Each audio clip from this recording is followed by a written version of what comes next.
Hello friends, स्वागत करते हैं आपका। तो दोस्तों, आज हम लोग बात करने वाले हैं अभी हाल ही में जो राष्ट्रपति चुनाव हुए हैं फ्रांस में। और ये पहली बार ऐसा हुआ है कि 20 सालों में दूसरी बार किसी शासित मतलब कि जो पहले से ही उस पर शासन कर रहा है राष्ट्रपति, दूसरी बार वो जीता है। तो इसमें एक बड़ा रोल इसमें इसलिए है क्योंकि यूरोप जो है, यूरोपियन एक जो आते हैं महाद्वीप, उसमें फ्रांस जो है वो एक यूरोपियन यूनियन का सदस्य है। और इसमें ये लोग के थॉट्स लगाए जा रहे थे अदर कंट्री द्वारा कि अगर मान लीजिए ये इमैनुअल मैक्रोन जो राष्ट्रपति थे, अगर हार जाते तो जो इनकी कंपटीटर थी तो उनका क्या रवैया रहता, क्या वो यूरोपियन यूनियन से अलग हो जाती? क्योंकि हम जानते हैं कि यूरोपियन में सबसे बड़ी मुस्लिम आबादी वाला देश जो है वो फ्रांस है। तो वहाँ पे अभी कई सब तरह के अफवाह थे, कई तरह की प्रॉब्लम चल रहे थे। तो और उसके प्रति और हम ये देखेंगे कि अभी फ्रांस में एक मैसेज ये आया था कि वहाँ पे मुस्लिमों को नरसंहार किया जा रहा है और मुस्लिमों को काफ़ी लाइफ उनकी बदतर है। तो उस पर भी हम लोग बात करेंगे और हम ये देखेंगे कि भारत से फ्रांस का क्या संबंध है। और भी हमको ये भी पता है कि भारत से फ्रांस का रिश्ता ऐसा है क्योंकि हमारे जितने भी रक्षा सौदे हैं, चाहे डिफेंस के सिस्टम हो, हमारा फ्रांस से हमेशा रहा है। क्योंकि फ्रांस हमेशा क्या करता है, पाकिस्तान जो हमारा देश है, चाइना है, उनका हमेशा क्या करता है, भारत के सहमत में हमेशा रहता है। और अभी राफेल का ही काफ़ी अच्छा डील हुआ है हमारा फ्रांस से।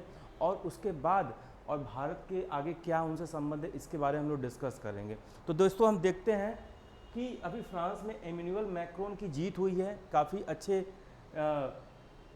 क्वांटिटी से जीते हैं ये। और ये पहली बार जब सत्ता में बैठे फ्रांस का कोई राष्ट्रपति दोबारा चुना गया है। देखते हैं, अपनी प्रतिनिधि मरीन ली पेन को चुनाव में हराकर इमैनुअल मैक्रोन एक बार फिर फ्रांस के राष्ट्रपति बन गए हैं। ये इनकी कंपटीटर थी, ये मरीन ली पेन और ये इमैनुअल मैक्रोन। इमैनुअल मैक्रोन के बारे में आप जानते हैं, अभी 2 साल पहले इन्होंने हाल ही में 2 या 3 साल पहले हाल ही में इन्होंने भारत का दौरा किया था। और इनसे काफ़ी अच्छी हमारे सरकार से और हमारे देश से इनकी काफ़ी अच्छी मित्रता है। उसके बाद देखते हैं, मैक्रोन ने 58.55% वोट हासिल किए, जबकि ली पेन को 41.45% वोट मिले। यानी कह सकते हैं कि लगभग एवरेज जो हमारा था वो 60 के एबव था एवरेज, जहां पे उन्होंने मैक्रोन ने ली पेन को हराया। इस जीत के साथ मैक्रोन पिछले 20 साल में दोबारा चुने वाले पहले राष्ट्रपति बन गए हैं। ये फ्रांस की बात कर रहे हैं हम। और उसके बाद प्रधानमंत्री नरेंद्र मोदी ने भी एक ट्वीट के जरिए प्रधानमंत्री को बधाई दी है। अपने संदेश में देखिए प्रधानमंत्री जी ने क्या लिखा था। उन्होंने लिखा, मेरे मित्र इमैनुअल मैक्रोन को फ्रांस के राष्ट्रपति के रूप में फिर से चुने जाने बधाई देता हूं। मैं भारत फ्रांस रणनीतिक साझेदारी को मजबूत करने के लिए मिलकर काम करना जारी रखने की आशा करता हूं। ये उन्होंने क्या किया, अपना एक कांग्रेचुलेशन दिया मैक्रोन को। तो देखते हैं आगे। देखिए, यूरोपियन संघ EU, जैसे हमारा कहते हैं एशियन संघ होता है, एशिया जैसे होते हैं, अलग अलग चीज़ें होती है, जैसे यूनियन नेशन कह सकते हैं, यूनाइटेड नेशन कह सकते हैं, जैसे हमारा एशिया का है एक। उसी तरह जैसे कि सार्क होते हैं, उसी तरह यूरोपियन संघ एक है। में काफ़ी समय से चिंता जताई जा रही थी कि ले पेन की जीत से फ्रेंकसिट यानी फ्रांस के EU से बाहर निकल जाने का रास्ता खुल सकता है। यानी जो यूरोपियन नेशन यूनियन है, इससे अगर ली पेन जीत जाती तो वो शायद यूरोपियन यूनियन से वो बाहर हो सकती थी। इसी वजह से, क्योंकि अभी आपको पता है कि रसिया और जो यूक्रेन में अभी लड़ाई चल रही है, उसका मेन मोटर यही है कि नाटो से अलग होने का यही एक प्रॉब्लम, इसी वजह से वहाँ पे रण छिड़ा हुआ है। तो हालांकि मरीन ली पेन ने जोर देकर कहा था कि उनका कोई गुप्त प्रैक्टिस एजेंडा नहीं है। यानी उन्होंने ये अपने कमिटमेंट में कहा था इलेक्शन से पहले कि वो यूरोपियन यूनियन से बाहर नहीं निकलेंगी। लेकिन उनके विरोधियों का दावा था कि उनकी नीतियां यूरोपियन संघ में फ्रांस की जगह को खतरे में डाल सकती हैं। ली पेन की हार से EU ने एक बड़ी राहत की सांस ली है, जिससे क्योंकि मैक्रोन जो थे वो एक तरह से कह सकते थे, वो एक सबके साथ मिलके काम करने वाले व्यक्ति थे और उनको एक अच्छा अनुभव था। और वो एक काफ़ी युवा नेता थे, युवा एक प्रेसिडेंट थे, और जिन्होंने काफ़ी अच्छा अपने देश को आगे बढ़ाने के लिए और कई कंट्री से भी उनका अच्छा संबंध रहा है।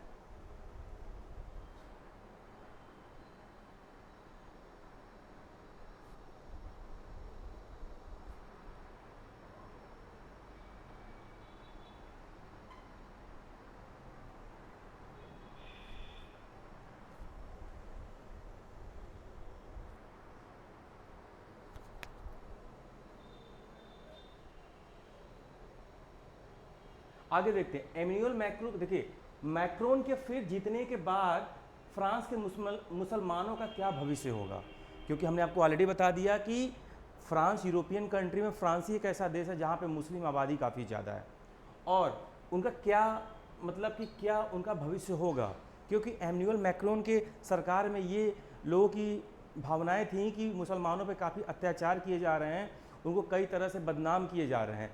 उसका एक मैटर था कि मोहम्मद पैगंबर जो मुसलमानों के काफ़ी कह सकते हैं कि उनके एक हृदय पवित्र देवता हैं या भगवान हैं, उनको उन्होंने लोगों ने क्या किया है,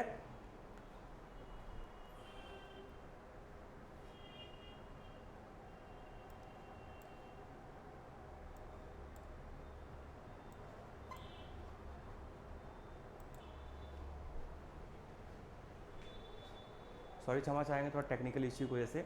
तो मोहम्मद पैगंबर के कार्टून को कई तरह सरकारी बिल्डिंगों पर लगाई गई और उनको काफ़ी तरीके से बदनाम किया गया, जिसकी वजह से वहाँ के मुस्लिम क्षेत्र के पर्सन लोगों को काफ़ी ज़्यादा तकलीफ़ हुई।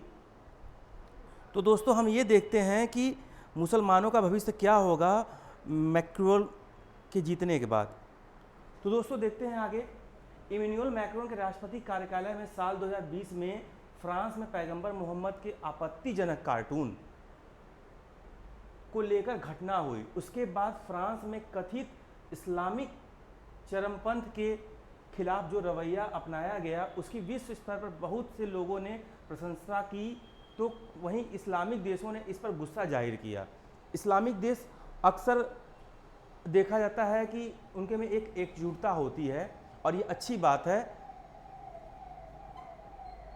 फिर उसके बाद गौरतलब है कि अक्टूबर 2020 में एक क्लास में पैगंबर मोहम्मद के कार्टून दिखाने के कारण शिक्षक सैमुअल पैटी की हत्या कर दी गई थी। शिक्षक सैमुअल पैटी की हत्या कर दी गई थी। इस घटना की निंदा करते हुए एमेनुअल मैक्रोन ने कहा था कि इस्लाम पूरी दुनिया में संकट का धर्म बन गया है, और उन्हीं के इसी कमिटमेंट के अलावा मुस्लिम देशों में बहुत ज़्यादा प्रॉब्लम खड़ी हो गई। और राष्ट्रपति मैक्रोन ने कहा था कि शिक्षक सैमुअल पैटी की इसलिए हत्या की गई क्योंकि इस्लामवादी लोगों को हमारे भविष्य पर कब्जा करना है, लेकिन फ्रांस अपने कार्टून नहीं छोड़ेगा। और इसी के प्रति फ्रांस में काफ़ी लंबे समय से विरोध चल रहा है और कई लोग इसका रोड पे भी क्या कर रहे हैं, सरकार के प्रति एक अपनी जिज्ञासा व्यक्त कर रहे हैं लोग साथ। उन्होंने मुस्लिम चरमपंथी संगठनों के खिलाफ कार्रवाई की घोषणा कर दी एमेनुअल मैक्रोन ने। इसके अलावा ये भी कहा था कि उनकी सरकार धर्म और राष्ट्र को अलग करने वाले सन 1905 के कानून को अधिक मजबूत करेगी। मैक्रोन ने देश के धर्मनिरपेक्ष मूल्यों की रक्षा का वादा किया था। ये देखते हैं बिल्डिंग है, इस पे पैगंबर मोहम्मद के ढेर सारे कार्टून को भी सरकारी बिल्डिंग पर लगाया गया था। आगे देखते हैं। देखिए ये कार्टून है जो बनाया गया था स्कूल में, जिसमें उसकी प्रोफेसर की हत्या कर दी गई थी। देखना ये होगा कि क्या अब फ्रांस में मुसलमानों के खिलाफ नफरत और अपराध में कमी होगी या सिलसिला पहले की तरह ताकत हासिल करेगा, क्योंकि धूर दक्षिणपंथी पार्टी ने अपने इतिहास में अब तक के सबसे अधिक वोट हासिल करने में कामयाबी पाई है। यूरोप में फ्रांस ही ऐसा देश है जहां पर सबसे अधिक मुस्लिम आबादी है। तो यानी ये कह सकते हैं हम कि मुसलमानों के लिए थोड़ा सा वहाँ पे दिक्कत है, क्योंकि सरकार की जो नीति है कि वो धर्म के प्रति कोई भी कन्फेस नहीं करेगी। अब देखते हैं हमारा फ्रांस में एमेनुअल मैक्रोन की जीत से भारत के लिए क्या मायने हैं। तो देखते हैं भारत और फ्रांस के संबंध पारंपरिक रूप से घनिष्ठ और फ्रेंडशिप यानी मैत्रीपूर्ण रहे हैं। 1998 में दोनों देशों ने एक रणनीतिक साझेदारी में प्रवेश किया जो घनिष्ठ बढ़ते द्विपक्षीय संबंधों के अलावा कई अंतर्राष्ट्रीय मुद्दों पर उनके एक जैसे विचार और समझ का प्रतीक है। सबसे बड़ा कारण है टेररिज्म। टेररिज्म पे ये दोनों लोग क्या करते हैं, एक साथ बातें करते हैं और एक दूसरे के सपोर्ट में हैं। और रक्षा और सुरक्षा सहयोग, आंतरिक सहयोग और असैन्य परमाणु सहयोग के क्षेत्र में दोनों देशों की सामरिक साझेदारी के प्रमुख स्तंभ रहे हैं। एक मजबूत आर्थिक साझेदारी के साथ साथ भारत और फ्रांस सहयोग के नए क्षेत्रों में, जैसे हिंद प्रशांत का मैटर आपने भी सुना होगा, उसमें भी उनका काफ़ी युद्ध होते हैं, जिसमें युद्ध अभ्यास होते हैं, जिसमें फ्रांस और भारत साथ में करते हैं। समुद्री सुरक्षा, चरमपंथ का मुकाबला, जलवायु परिवर्तन और नई एनर्जी टेक्नोलॉजी का भी आपस में ये लोग हेल्प करते हैं। फ्रांस ने संयुक्त राष्ट्र सुरक्षा परिषद की स्थायी सदस्यता और संयुक्त राष्ट्र के सुधारों के लिए भारत के दावे का समर्थन करना जारी रखा है। यानी इस जगह पे भारत के हमेशा ये सपोर्ट में होता है ये देश। दोनों देशों ने लगातार आतंकवाद की निंदा की है और संयुक्त राष्ट्र में अंतर्राष्ट्रीय आतंकवाद पर व्यापक सम्मेलन के मसौदे पर अमल करने के लिए मिलकर काम करने की संकल्प लिया है। भारत में रक्षा ITS परामर्श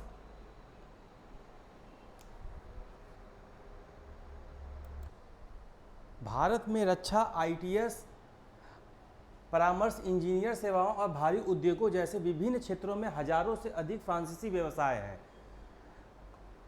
2 अप्रैल 2000 से दिसंबर 2020 तक 9 अरब अमेरिकी डॉलर के संचयी FDI स्टॉक के साथ भारत फ्रांस में 7वां सबसे बड़ा विदेशी निवेशक है, जो भारत में कुल FDI प्रवाह के 2% के बराबर है।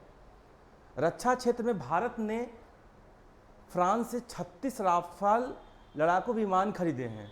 राफाल आपको पता है कि 5वीं जनरेशन का लड़ाकू विमान है, जेट फाइटर है। दोनों देशों के बीच हुए करार के तहत प्रौद्योगिकी हस्ताक्षरण करके भारत में 6 P-75 स्कॉर्पियन पनडुब्बियां बनाने की भी परियोजना पर काम भी चल रहा है। यानी कि डिफेंस में हमारा रसिया और अमेरिका के बाद तीसरा अगर कोई देश है जिससे हमारा अच्छा है संबंध, तो है फ्रांस है। इसमें से 4 पनडुब्बियां भारत नौसेना को सौंपी जा चुकी हैं और बाकी 2 इस साल बनकर तैयार हो जाएंगी।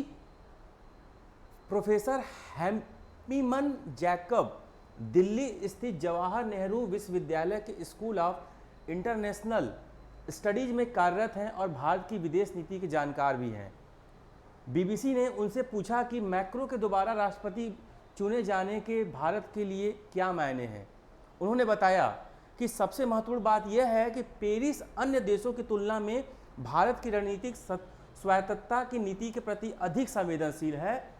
मैक्रो ने दोबारा चुने जाने से यह सुनिश्चित होगा कि भारत और फ्रांस की रणनीति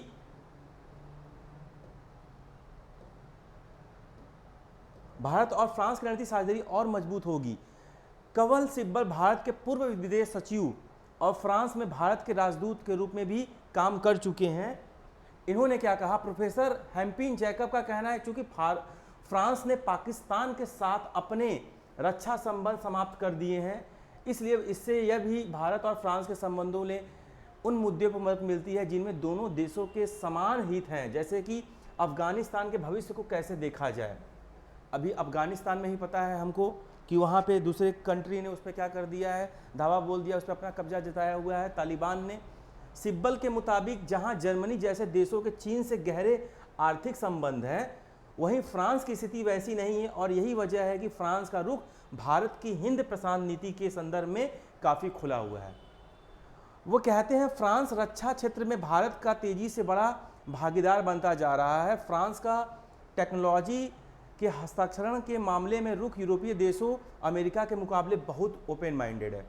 फ्रांस भारत के साथ काम करने की बहुत सी संभावनाएं देख रहा है। दोनों देशों ने अंतर्राष्ट्रीय सौर संगठन, अभी आपको पता है कि हमारा सोलर सिस्टम का बहुत बड़ा प्लांट लगाने में हमारे फ्रांसीसी ने बहुत ज़्यादा हेल्प किया था, जो कि यूपी के मिर्ज़ापुर में अभी लगाया गया था जब उनका दौरा यहाँ पे हुआ था। और का आरंभ किया गया। अक्षय ऊर्जा और जलवायु परिवर्तन के मुद्दों पर भी भारत आज फ्रांस के साथ मिलकर काम कर रहा है। अगर मैक्रो हार जाते तो क्या होता, देखिए ये भी एक थॉट्स है। जैकब कहते हैं अगर मरीन ली पेन चुनाव जीत जाती तो यूरोपियन संघ के भीतर नेटो और हिंद प्रशांत क्षेत्र जैसे रणनीतिक मामले पर काफ़ी अव्यवस्था पैदा हो सकती थी। वो कहते हैं इससे भारत फ्रांस संबंधों के भविष्य के बारे में नई दिल्ली में काफ़ी अनिश्चितता पैदा हो जाती और हिंद प्रशांत क्षेत्र में चीनी खतरे से निपटने की फ्रांस की इच्छा पर संदेह उभर जाता। और कपिल सिब्बल का मानना है कि अगर मैक्रो को चुनाव हार जाते तो ली पेन फ्रांस की राष्ट्रपति बनती तो इस्लामिक और अप्रवासन जैसे मुद्दों की वजह से फ्रांस के अंदर तनाव पैदा हो जाता और इस वजह से फ्रांस के अन्य देशों के साथ संबंध पर भी असर पड़ता। यानी सबसे बड़ा मुद्दा इस समय वहाँ पे फ्रांस में मुसलमानों के लिए प्रति है, क्योंकि उन्होंने उसके सरकार के खिलाफ और अपने पैगंबर मोहम्मद के कार्टून के खिलाफ भी उन्होंने काफ़ी उस पर स्ट्राइक किए हैं और काफ़ी तरह के उन्होंने उनकी काफ़ी अलग सोच है। और रही बात उनको अलग इस्लामिक कंट्री से भी सपोर्ट मिल रहा है। तो देखते हैं आगे। तो दोस्तों मैं ललित सिंह, आई होप कि आपको ये वीडियो अच्छी लगी और ये नई चीज़ें हैं जो आपको यूपीपीएससी एग्ज़ाम में बाकी अन्य एग्ज़ाम में करंट अफेयर के तौर पे काम आएंगी। तो लाइक करें, सब्सक्राइब करें। Thank you.